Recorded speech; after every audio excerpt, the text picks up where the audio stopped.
The V-Up works both your upper and lower abs. Efficiency here depends on slow, controlled, straight back motions. Take your start position, lying on the floor, legs straight, and arms close to your sides.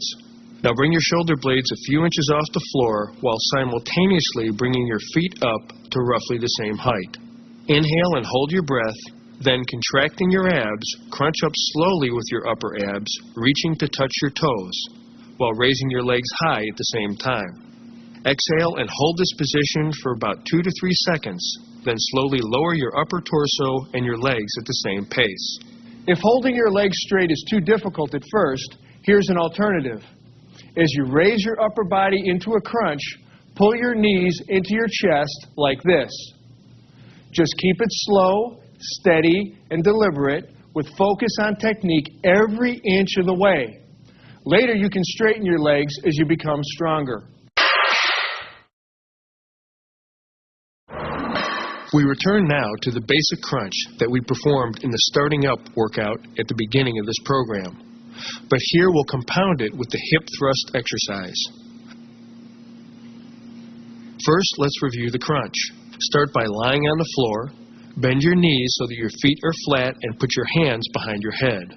Now, keeping your eyes focused on the ceiling, inhale slightly more than usual and hold that breath as you raise your head and shoulders as high as possible off the floor. Holding your breath gives you greater force and relieves tension on your spine by creating intra-abdominal pressure. As you rise, round your upper back and slowly shift your focus downward toward the horizon. Hold this up position for a second or so. Exhale and slowly lower your body until your head and shoulder blades contact the floor. Relax, pause for a second or two, and repeat. Now we're going to employ a variation of the Weider peak contraction principle to compound this exercise with the hip thrust. The hip thrust is a way for you to isolate your abs, using them to raise the entire lower half of your body off the ground. Start by lying on the floor with your arms at your sides, palms down. Now lift your legs perpendicular to the floor. Focusing your mind on your abs so that you use them only. Lift your hips a few inches straight off the floor, pushing your heels up toward the ceiling. Your range of motion here should be very limited. Keep your movements slow and controlled, without any rocking or jerking.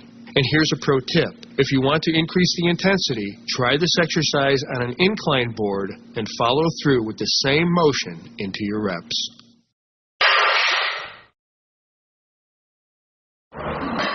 The obliques control the rotation and flexion of your torso and are key for overall ab symmetry and strength. You're going to start by lying on your back with your shoulders flat on the floor. Then rotate your hips to one side so that they're almost perpendicular to your shoulders. Bend your knees and place your arms gently behind your head or cross them over your chest.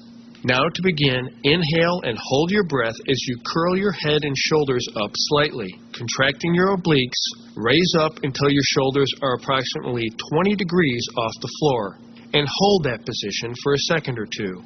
You don't want to twist or bend your head. Also, be careful not to push the head-shoulder raise as high as possible, which can strain your neck, which at the moment is in a vulnerable rotated position. Finally, only raise your head and shoulders, not your rib cage, which will also put unnecessary pressure on your spine. Exhale and slowly return to the start position. Take a moment at the bottom, then repeat.